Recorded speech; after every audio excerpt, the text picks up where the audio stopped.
ഇടുക്കിയിലെ ജനങ്ങൾ ഇടതുപക്ഷത്തിന്റെ ദുർഭരണത്തിന്റെ ഇരകളാണെന്നും വികസന വാഗ്ദാനങ്ങൾ പ്രഖ്യാപനങ്ങളിൽ മാത്രം ഒതുങ്ങിയെന്നും Idukki M P advocate Dean Kuriakose. Idukki package പ്രഖ്യാപിച്ചെങ്കിലും പ്രാവർത്തികതയിൽ ഒന്നും കാണാനില്ലെന്നും പട്ടയ വിതരണം നിലച്ച നിലയിലാണ് തുടരുന്നതെന്നും എം പി ചൂണ്ടിക്കാട്ടി. ഈ സർക്കാർ ജനങ്ങളെ പറഞ്ഞു പറ്റിച്ച ഭരണകൂടമാണെന്നും ജനങ്ങൾ ഇതിനുള്ള മറുപടി തെരഞ്ഞെടുപ്പിൽ നൽകുമെന്നും ഡീൻ കുര്യാക്കോസ് വ്യക്തമാക്കി. കുമളിയിൽ മാധ്യമങ്ങളോട് പ്രതികരിക്കുകയായിരുന്നു എം പി. 10 വർഷക്കാലത്തെ ഇടതുപക്ഷ ദുർഭരണത്തിന്റെ ഇരകളാണ് ഇടുക്കിയിലെ സാധാരണക്കാർ. ഇവിടെ ഒരു ഇടുക്കി പാക്കേജ് പ്രഖ്യാപിച്ചു. എന്താണ് ചെയ്തതെന്ന് നാട്ടിൽ ആർക്കും പറ്റില്ല. ആകെപ്പാടാണ്ട് 20 കോടി രൂപ എവിടെയോ എന്തോ വികസന പ്രവർത്തനം ചെയ്തു എന്നാണ് കണക്കാണ്.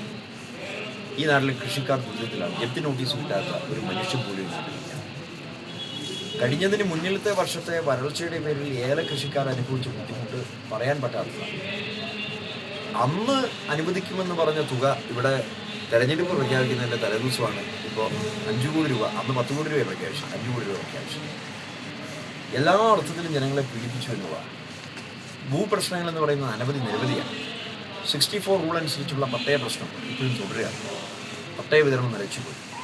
ഗവൺമെൻറ്റിൻ്റെ നിഷേധാത്മകമായ സമീപനത്തിൻ്റെ പേരിലാണ് പട്ടയ വിതരണം നിലച്ചത്. 2024 ജനുവരി മാസത്തിലാണ് ഹൈക്കോടതി പട്ടയം ബാൻ ചെയ്തത്. ഇപ്പം എന്താണ്, പഞ്ചായത്ത് തിരഞ്ഞെടുപ്പ് തോറ്റതിന് ശേഷമാണ് ഹൈക്കോടതിയിലേക്ക് അതിനെ മറികടക്കാൻ വേണ്ടി ഗവൺമെൻറ്. അതുകൊണ്ട് ഇപ്പോഴും പട്ടയ വിതരണം നടക്കുന്നില്ല. 93 റൂൾ അനുസരിച്ച് CHR മേഖലയിലെ പട്ടയ വിതരണം നിലച്ചിട്ട് അതും 2 വർഷമായി. ഒരു എതിർ സത്യവാങ്മൂലം പോലും ബഹുമാനപ്പെട്ട സുപ്രീം കോടതിയിൽ കൊടുത്ത് CHR മേഖല വനമാണ് എന്നുള്ള ആ സ്റ്റാൻഡ് പിൻവലിക്കാൻ ഈ ഗവൺമെൻറ് കഴിഞ്ഞു. കൂടുതൽ മേഖലകളിൽ വനഭൂമി സൃഷ്ടിച്ചുകൊണ്ട് വന്യജീവി ശല്യം രൂക്ഷമാക്കി.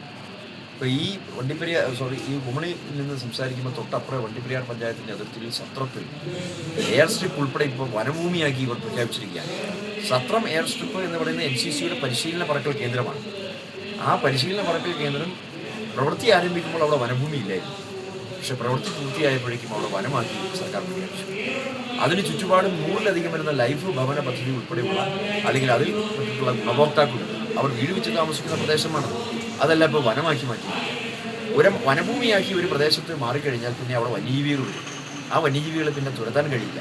അപ്പോൾ കൂടുതൽ വന്യജീവി ആക്രമണം രൂക്ഷമാകുന്നു, വനഭൂമികൾ സൃഷ്ടിക്കുന്നു, ഭൂപ്രശ്നങ്ങൾ അതിരൂക്ഷമായി തുടരുന്നു, കാർഷിക മേഖലയിൽ ജനങ്ങൾ കഷ്ടപ്പാടിൽ ആകുന്നു, ജപ്തി നോട്ടീസിൻ്റെ കാര്യത്തിൽ.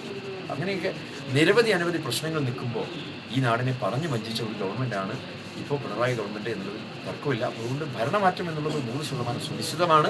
ഇടുക്കിയിൽ 5 സീറ്റിലും ഐക്യജനാധിപത്യ മുന്നണിയുടെ സ്ഥാനാർത്ഥികൾ വൻ ഭൂരിപക്ഷത്തിൽ വിജയിക്കുമെന്നുള്ളതിൽ യാതൊരു തർക്കവും വേണ്ട. കഴിഞ്ഞ പഞ്ചായത്ത് തെരഞ്ഞെടുപ്പിൻ്റെ സൂചന അതാണ്. എല്ലാ മേഖലയിലും ഞങ്ങൾക്ക് കടന്നു ചെല്ലാൻ പോലും പറ്റാത്ത പഞ്ചായത്തുകളിൽ ഉൾപ്പെടെ വൻ മുന്നേറ്റമാണ് പഞ്ചായത്ത് തെരഞ്ഞെടുപ്പ് ഉണ്ടായത്. അത് ഈ നിയമസഭാ തെരഞ്ഞെടുപ്പിൽ കൂടുതൽ ശക്തിയോടുകൂടി ഉണ്ടാവും.